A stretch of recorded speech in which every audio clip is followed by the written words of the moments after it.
相信这个疫情稳定，讲下半年有机会开放着国门，让大家出国去游览咯。旅游业者讲，孙门岛相关的国家就是日本，第一是这个 Okinawa， 第二东京，第三是北海道。也毋过这2年来，因为新冠病毒兴风作乱，不管是飞机票，也或是旅馆饭店，计数拢起5成这么多，所以要出国哦，裤底啊原来爱800。目前新开放红注文的行程，有这个东京、大阪甲名古屋，讲只要等到台湾甲日本入境拢免隔离的时阵，就会当出发咯。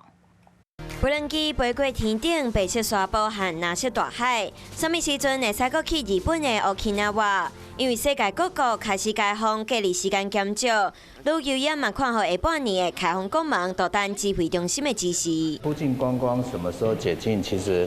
我们也很难预估，也不是我们能够决定的，好，所以还是要看疫情指挥中心。疫情爆发之前，今年2019年，台湾去日本的人数都有500万人。旅游业的业者嘛讲，大部分大家拢是问日本的 Okinawa、东京和北海道。不过开放了后，想要出国，嘛无像疫情之前这么简单。不管是自由行或者是单订原件的一个价格，都比2019年之前的疫情之前的这个相对的价格是比较高的。业者评估观光开放初期，因为供应比需求较大，加上国际通膨就有起价，